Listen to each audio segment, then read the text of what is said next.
This is the Brandon Smith Show, and I'm your host, Brandon Smith, and the entire purpose of this show is one singular thing, and that is to help you live a life that much more free from dysfunction.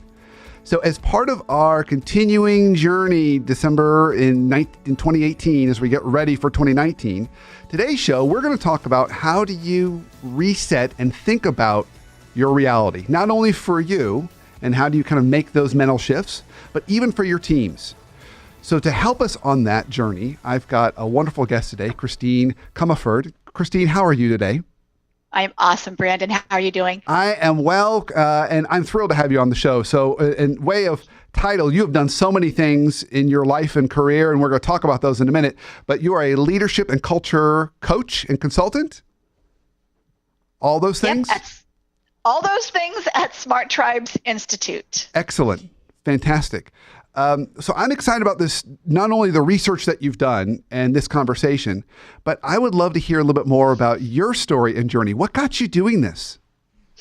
You know, at 15 years old, I just was looking around and I was saying, okay, well, I see all these wealthy people and they're not happy. I see these people that are super successful and they're not happy. What is it that causes somebody to decide, right, that their life is good, that they're powerful, what helps people be peaceful, et cetera? And so I started on this journey. So gosh, what was that? 41 years ago. And ever since then, I've been doing testing. I've been studying neuroscience. I've been applying really practical neuroscience techniques to our clients. And the results have been really phenomenal because what Shakespeare said is true. Nothing is either good or bad. Only thinking makes it so. So what causes people to think certain things that other people don't think? So when we understand how to become resilient, how to have more choice in our behavior and beliefs, everything changes. So I started on that path as a kid, and I've been doing that ever since, building and selling my own companies and then helping our clients do the same. Okay, and what I love about our conversation today is as part of this series in December, we've had a lot of different experts talk about ways to reset and get ready for 2019. What I love about the perspective you give is not only how you change your own mental mindset, but also how can you influence and change the mindset of your team or teams. And I think that is so cool because we haven't had anyone really talk about that yet. It's all been about the individual. And while I know you're going to talk about that, I love the idea of how do you expand that and make your tribe bigger and impact your tribe. So talk to us a little bit about, as you think about people listening to this right now, and they're getting ready for 2019, what are some things that you found from working with your clients, the research you've done, that would be good starting places for them? Yes. Okay. So there are 7 steps to becoming emotionally resilient. Let's just deal with the first few ones where people struggle most. Okay. The first is releasing resistance. All of us have certain things in our life that we're not totally okay with. But when we resist against those, we apply tremendous amounts of energy, which is a huge waste of time. So when you're really resisting something, it's important to learn how to consent. Consent doesn't mean this is okay. Consent just means, wow, here I am feeling really whatever. Let's just say overwhelmed, because that's very common. Here I am feeling really overwhelmed. Wow, ow, this is hard. Okay, now, what would I like? And here's the thing. If you're really stuck in resisting something and you say, Christine, I can't go to what I would like yet, I'm really irritated, grab your phone, set a timer for 3 minutes only, and let it rip. You have to do negative evaluation for 3 minutes. This is awful. I hate this. This is unfair. After 3 minutes is up, shake your body out and list what your emotions are. Okay, I feel angry, I feel frustrated, etc. Now, 3 minutes on curiosity. Wow, how did this come to be? How might somebody else respond to this? How is it possible that this even occurred? What is so hard about this? Get really wicked curious for 3 minutes, and then timer's up, shake your body out because emotions do have energy. Look at, I'll give you our emotion wheel so people can do this at home. Look at the emotion wheel. Okay, now how do I feel? Well, I feel kind of curious. I feel kind of pensive. I feel kind of thoughtful. Okay, great. 3 minutes again, and now we're going to be amazed. Wow, it's totally amazing that this thing even occurred. Wow, how is this even possible? What's like amazing about this? And be totally amazed and thrilled about this thing for 3 minutes. Timer's up, shake your body out. Now notice that you're getting into a more comfortable emotional state. The last section of 4 sections of 3 minutes each is appreciation. You know what? This experience is actually really great. There's no need to resist it because look at what I'm learning from it. Look at how I'm growing from it. Look at how I can become more compassionate. Look at how I can lead more effectively. Look at what my team has actually been saying to me all along that I haven't been hearing. We go into full appreciation. Then at least we're not anymore. And then we can go into another tool that I'll talk about in a second. So that first maneuvers of consciousness to get you off the ledge, in 12 minutes, you will totally shift your state and you'll be like, whoa, reality is what you say it is. So I love that emotional arc that you kind of took us through. And it's really interesting and a bit unusual because you started with processing the negative energy, the negative emotions. And a lot of times people say, no, ignore that stuff. But you really led with that. And I'm really curious, what's the strategy there? I think I get it, but I would love to hear from you.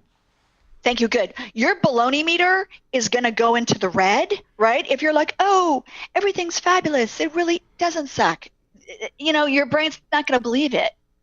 So when you have a really intense negative emotion, you can't just say, I'd like to feel better. You have to just get it out of your system because so many of us smush down our negative or uncomfortable emotions and then they build up and then we blow. So conflict avoidance is not a healthy thing. If you have conflict, just deal with it. You can do maneuvers of consciousness, this process I just showed you guys, with your teams as well. It's really potent. I was thinking that you could actually take a team through this and make it like an agenda. Say we're going to do 3 minutes of this. Yes. One of our clients had a product that they launched and it didn't work because they hadn't done enough due diligence to make sure their clients wanted it. Everybody was mad at everybody, and I said, stop everything. We're going to do maneuvers of consciousness. We did a group one. Everyone's like, rah, rah, rah. They weren't I said, the one rule is you can't attack each other. All you can say is what you're resisting, what you're irritated about with this particular thing, And by the time 12 minutes was up, and this had been like 2 months of everybody stressing out. And when the client finally called me, I'm like, you guys, come on, let's do maneuvers. Did the maneuvers. 12 minutes later, everybody then was able to go to the outcome frame. Let me know if you want to do that tool next. Yeah, let's do it. Okay, good. So you do the maneuvers so that your baloney meter is no longer in the red. You can't just pretend stuff is cool because it's not. And now you're at full appreciation. Good. Here's what you need to do next because we're not in action yet, right? We just cleared. So next we go into the tool that we call outcome frame. So this is a series of questions. So now that we're not so tied up in knots, okay, what would we like? Okay, well, we want a product that our clients want, et cetera, just using that prior example. Yeah. Okay, what will have that do for us? Well, we'll feel victorious. We will feel collaborative. We'll feel powerful. Our clients will be happy. We'll be adding value. Okay, good. So what would we like? Something you can create and maintain, not for somebody else to change. What would you like? What will having that do for you? Benefits and how you'll feel. Third, how will you know when you have it? Well, we'll know that this product is successful. We need some proof here. When we have X number of sales, when we have Y customer satisfaction, when we have Z, reviews or whatever. Okay, good. How will we know when we have it? Be really specific. My favorite question is next. What of value might you risk or lose? What side effects may occur? Well, we're going to have to do a lot more work to fix this product. Okay, so it's going to take some time. We're probably going to lose a couple of weekends. We're going to have to go back to our clients and say, we messed up. So there's a little bit of ego discomfort there. What else of value might we risk or lose? What other side effects might occur? So we start to list all those. And then next, when, where, with whom would we like it? Well, we want it just in this particular situation, at work, with this particular product. We just need a little context. And then last, step 6, what are our next steps? And I love doing outcome frames also with the team or individually because you then actually start to map out how am I going to get that outcome. So with maneuvers of consciousness, you're like, problem, discomfort. Then we start to shift the brain from the amygdala hijack into the prefrontal cortex where we can actually envision that cool new future, have ideas, make decisions, use our language skills. And it's so fascinating to see people actually fully shift from being in fight, flight, freeze to then being in possibility and visioning and collaboration and innovation. So woo, that was maybe half an hour by the time you do the maneuvers and you do the outcome frame. Outcome frame, I want you to do it for about 15 So minutes. outcome frame, you think you can get that whole thing can be done in 15 minutes, huh? Yeah, Wow, you that's can awesome. do it. You can take longer. Maneuvers takes a good 12, right? Yeah. Because you've got to have some time. Outcome frame, you have to do outcome frame for at least 15 minutes. Here's why. Some people won't, who have maybe a more reflective, won't have enough opportunity in a shorter period of time to fire enough visual, auditory, kinesthetic cues for their brain to believe that it could happen. We have to move it, Brandon, out of fantasy into this is my future that I'm mapping out. So we need our brain to be making pictures of that future, hearing sounds in that future, feeling good feelings in that future, so that we can actually step into it and say, I actually can have this and I want this.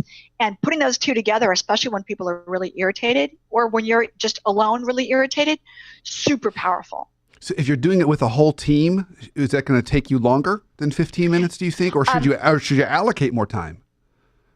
You can take more time for the outcome frame. Maneuvers, you have to time box it, 3 minutes per. Okay. What happens if you don't time box it? What do people tend to do that you've noticed? Yeah, what people tend to do if you don't time box it is they will linger in one of the particular states, like negative evaluation. That's what I was afraid of.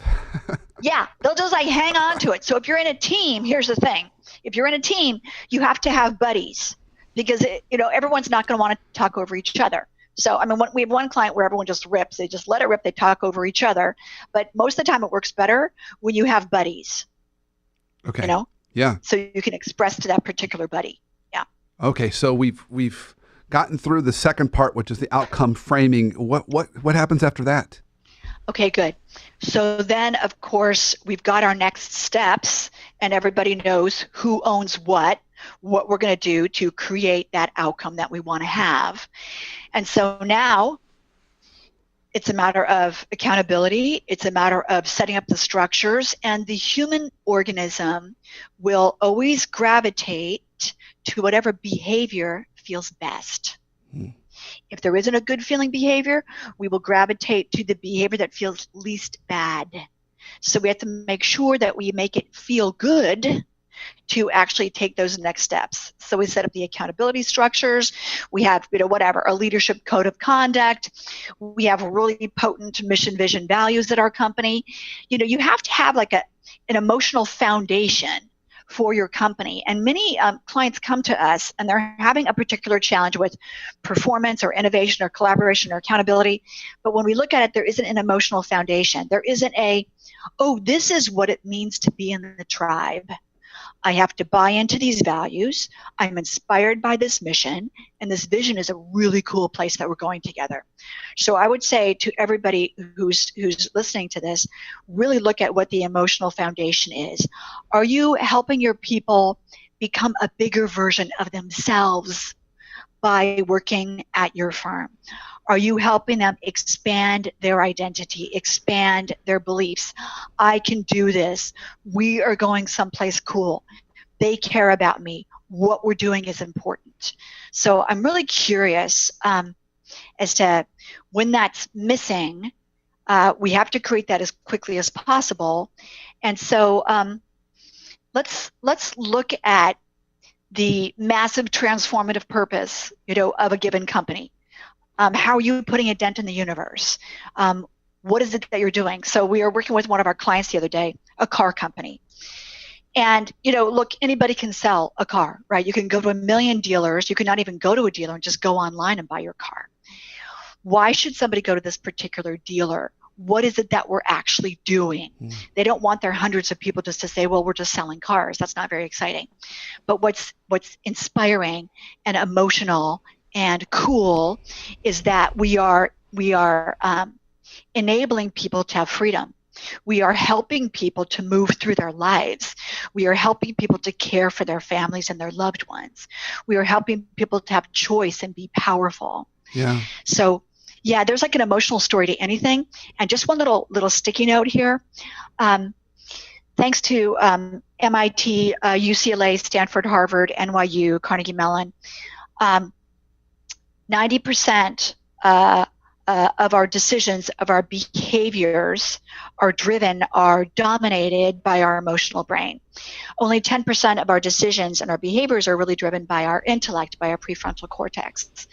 So it's really important. And I can't stand when people say, oh, business, don't get emotional. It's like, you are. Humans, that's how we navigate the world, Emotions to a human are like wings to a bird. So that's how we move.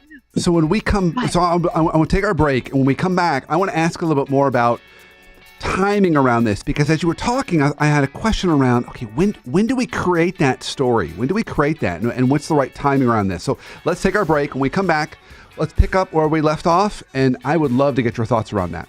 Okay, so stay tuned. We'll be right back.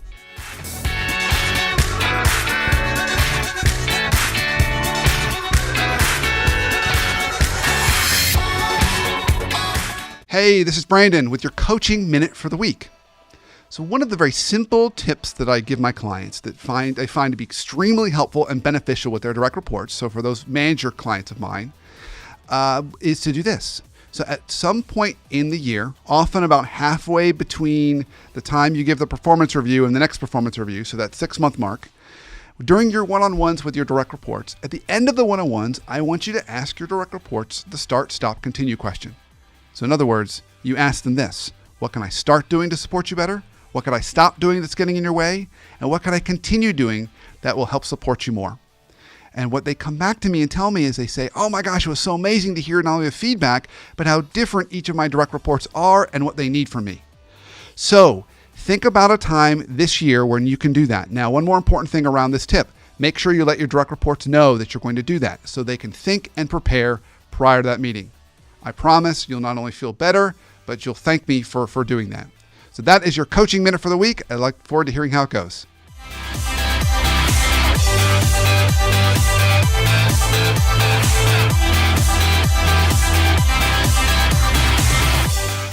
Welcome back to the Brandon Smith Show. Of course, I'm your host, Brandon Smith, and today we are talking about how do you move forward? How do you kind of reset and reframe your reality for the year, and even with your teams?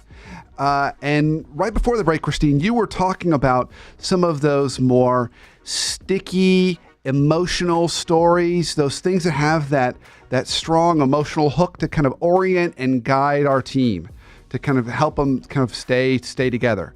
And we could call those purpose or mission, vision, values, or other kinds of rules to the road.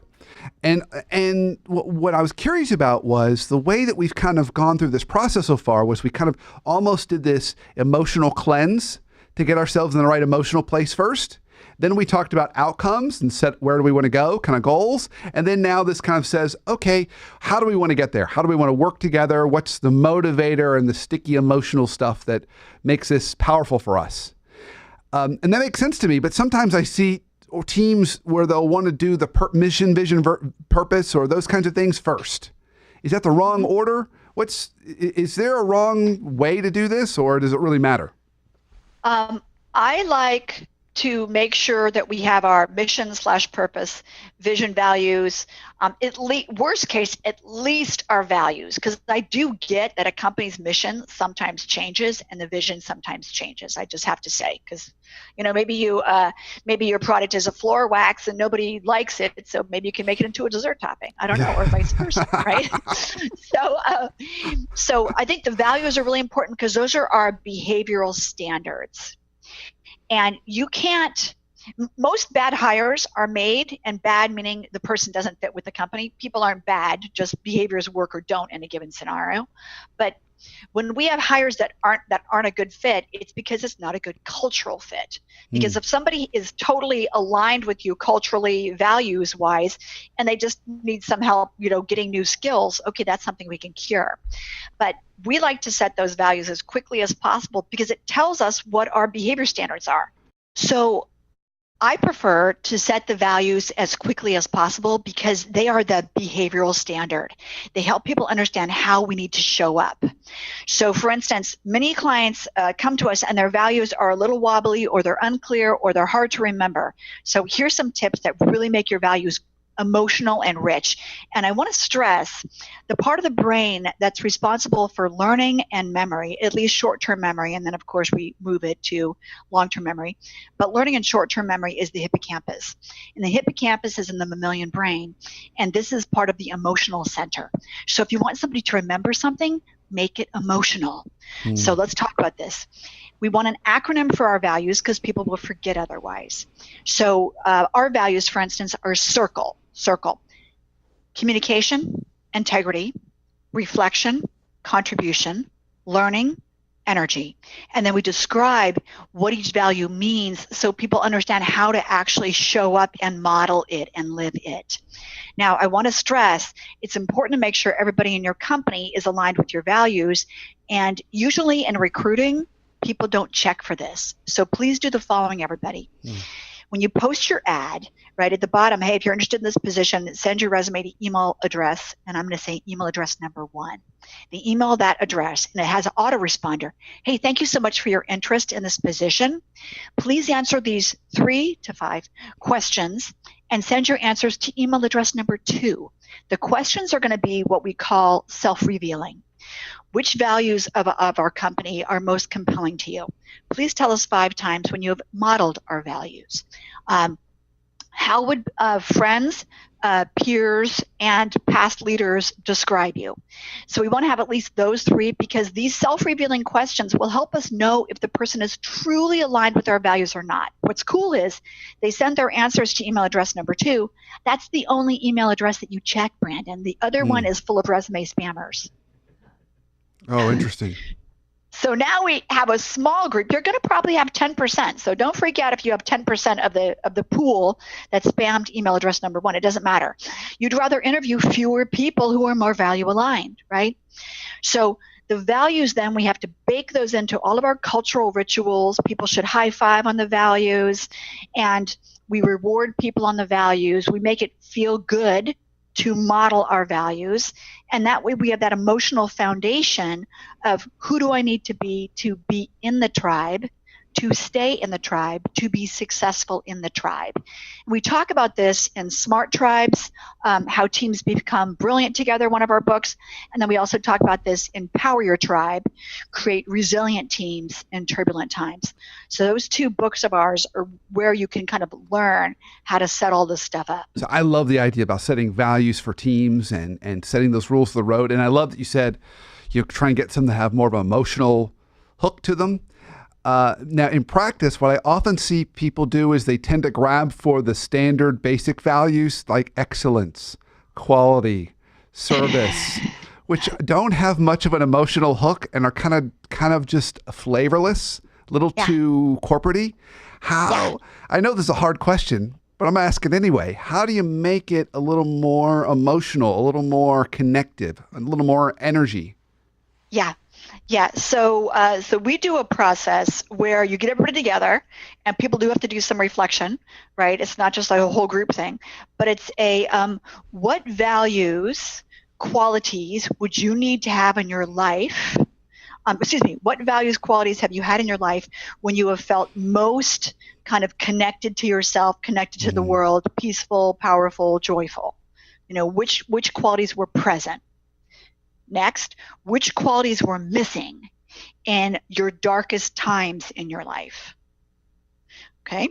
And then third, which qualities are the way that you most powerfully want to show up and the qualities that you see in others that most powerfully inspire you? And you can say it can be from movie characters, etc. And then people write those down. Then you avoid that Casper milquetoast, excellence, which is like blah, blah, blah. Yeah. So here's the thing, though. I need to stress this. In neuroscience, there's a term, complex equivalence.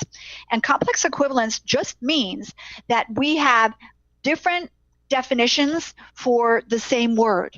The 2 words in the English language that have the most divergent definitions according to just humans, how humans experience that world, integrity, and respect. Yeah, because think about this. I mean, Aretha Franklin wrote a song about it, right? So people will say like, oh, I'm not feeling respected, but I'm respecting you, but I'm not feeling it, you know? So that's one problem, right? And another one is, well, what does integrity mean? Does integrity mean not stealing money from the company, or does integrity mean keeping my word? So since we have complex equivalence, since everybody has their own map of the world and their own frame of reference, it's essential that we don't just throw out words for values, but we actually say what it means. Yeah. So spend some time on that definition. What does it mean to us? And how do we live it? Yeah. Okay. Okay. All right. So now we spent some time on the kind of processing the emotions, thinking a little bit about where we want to go. We've kind of created our roadmap on how we're going to operate with some heart and emotion to it, our values, maybe even a purpose. Is there anything that we should be thinking beyond that? Yes, I want to have one more quick thing on recruiting though, because Okay. it's so hard to recruit right Oh now, you yeah. know. Oh yeah. Woo! That's fantastic. So we talked about, having the ad or whatever, and then, the process. But let's talk about the ad for a sec. A lot of people, the vast majority actually of companies I find still use job descriptions, which were great in like the 1980s. But, now what we use, which works 10 million times better, is what we call an impact description or an impact job description. Here's what it is. And let me just first geek out for just one sec. What's the physiological recipe of emotional engagement? It's 1 hormone and 2 neurotransmitters. Oh, yay, good. Now we know the recipe. The hormone is oxytocin, that feeling connected, that feeling of love and connection and warmth. Okay, good. Oxytocin, when somebody feels like connected and inspired and part of something, we also fire off in our brain serotonin, feel good. Good. So now we're connected and now we feel good. Yay. The next one, the second neurotransmitter, oxytocin, a hormone, serotonin, neurotransmitter, dopamine, neurotransmitter. Dopamine is anticipation of reward. So when we have dopamine firing, we're going to have behaviors that we use. We apply these behaviors to hopefully get rewarded. So in the impact job description, the first thing we want to say, instead of like, here's the roles and responsibilities, boring, boring, boring, is we say, this is who you are. Who you are. You're a person who is highly accountable, whose word is their bond, who wants to make a dent in the universe, who wants to create amazing things that change the world and make it a better place. And we start telling them who they are. Okay. That way the slackers will go, whoa, I don't want this job. Okay, move on. Who you are. Okay, now it's like, woo, oxytocin, serotonin, dopamine. Here's who you are. Okay, cool. They're all like, yeah, that's how I want to show up. Here's who we are. We are a team that does da-da-da-da-da, that believes in da-da-da-da-da. And you're like, yeah, I can fit in with that team. Yeah, that's me, dude, cool. Then we go into third, how this role impacts others and makes a difference. Okay, you're going to impact your internal clients, and here's how you're going to have positive impact there. Then you're going to impact your external clients, and you're going to impact the world, and here's all this cool stuff that this job is going to do. Then you go into the boring stuff, okay, roles and responsibilities. Then you want to make sure that you have the career development. This role could evolve into blah, blah, and blah. Then one of my favorite things, leadership level. Oh, yes. This job is a leadership level 5 role, okay? And then you show them what the leadership levels mean. So just to do a quick summary, leadership level 1, wait to be told. You've all dealt with people like that. Leadership level 2, ask what to do. Hey, a little bit better, okay? A little bit more energy. Leadership level 3, recommend, then act. Leadership level 4, act and report routinely, okay? Leadership level 5, act and report consistently, goes on up, and then influence others and blah, blah, blah. So it's leading self, leading others, leading the business. And when we show them the leadership levels through 9, actually Google likes to have 10, but we sketch out 9 leadership levels, then people can say, oh, yeah, I don't want to show up that much. Or, oh, yeah, I can totally show up that way. And then in the aspiration section, and this role could evolve too, and we really want this role to show up in a leadership level 7 within the first year. So then it's sort of like a contract. Do I want to show up this way or not? Then we get fewer people to even submit their resume and then to go through the values questions. So we're trying to just vet to see if people are actually part of our tribe or not. Okay, I got a question for you. Okay, bring it on. So I could see some people look at that and say, oh, I want to be that person. So how do you vet out between the difference between someone who is that person right now versus someone who aspirationally says, but that's who I want to be, but they're maybe not there yet? Excellent question. Excellent question. So this is where the impact description works so beautifully with the recruiting process. Because remember those 3 to 5 self-revealing questions, that's where they're going to tell you when they've modeled your values in the past. So if they've modeled your values in the past, and if they've had, cool experiences where they want to stretch and grow and they can actually articulate that, and if they're not fully able to show up at that level yet, you could either say, you know what, I'm going to groom them because they're totally part of our tribe and they have the same beliefs and the same values that we have, and we can build them into this. Or we can say, you know what, they're not going to totally fit this one, but let's find another role for them. Oh, I love it. Okay. I love it. Well, good question. Fantastic. So we're actually already close to time. So as you're thinking about listeners and viewers of this, they're getting ready for 2019. They've got their team. They really want to come out of the gates, with a bang. Where do they start with all this? I mean, naturally, we'll talk about resources that they can get and ways they can engage you. But is there a starting place? Yeah. The starting place, seriously, over the holidays, the starting place is read Power Your Tribe. Grab a copy of Power Your Tribe and read that first, because over the holidays, you'll go, okay, this is something that I actually want to change. That I'm good with. Here's the thing. Holidays are a really kind of gnarly time. You're going to need some emotional resilience to just navigate the holidays in your family. Yeah. so Amen. I would say it's a quick read. We laid out Power Your Tribe in an easy way where you can look at what the problem, let's look at the table of contents. No. Yes, that's my challenge with Christmas dinner, or holiday party. Oh, there's that problematic person at the holiday party. Okay, I'm just going to go to that particular chapter, get that tool from Christine, and I'm just going to use it. So, we learned a couple of tools today. There's a bunch of tools. It's very tools oriented. Grab Power Your Tribe and just skim through the table of contents and just dive in on what's going to help you get through the holidays. That's fantastic. And I ask all my guests this question in terms of life hack. Do you have a life hack for us to help us keep our lives a little more free from dysfunction, whether it's personally or professionally? Yes. Okay, this is going to take a couple. I'll tell you a short one. I've got a longer one, but we don't have time. So the life hack that I would highly recommend is reframing. And reframing is the ability to look at a situation in different angles. Okay, so something is happening to you and you're getting upset or irritated by it and you're starting to obsess about it. So for starters, it would be interesting to notice the story that you're telling yourself. What story am I telling myself about this? How does it make me feel? What other story could I tell myself about it? Example, let's just say that your spouse spills coffee grounds all over the kitchen counter every morning and it really irritates you, okay? How else could you look at that? Well, how cool that we actually have gourmet coffee every morning. How cool, he probably was rushing to make me coffee, right? How cool that I even have a spouse. How cool that I have a spouse that makes me coffee. Oh my God. And suddenly we shift our emotional state from being irritated to like appreciation. That's like reframing can be a very fast way to do maneuvers, of consciousness.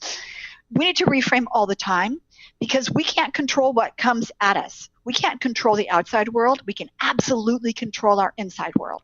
So my question to everybody is, what would you like your inside world to be? How would you like to feel? And then let's choose that and let go of all the stories that we tell ourselves that get in the way of our feeling the way we want to feel, because it's all just an illusion anyway. That's beautiful. I love it. So if people want to learn more about what you are up to, Christine, and get more of your resources, where can they go? Yes. Go to workwithsti.com. All one word. All one word. All one word. Smart Tribes Institute. So workwithsti.com. And then you get to choose, hey, I want you to send me information on leadership, on culture, on sales and marketing, because we apply neuroscience techniques. You heard a couple of them today to leadership, sales and marketing, culture scenarios. Here's the thing. life can be very low stress. Okay, there's going to be some stress, just to be honest, but it can be a lot more fun and a lot more easy than people think it is. And the secret, seriously, is emotional resilience and emotional agility. Learn it now. It's the best gift you will ever give yourself and your loved ones. Fantastic. Thank you so much for your time today. This was amazing.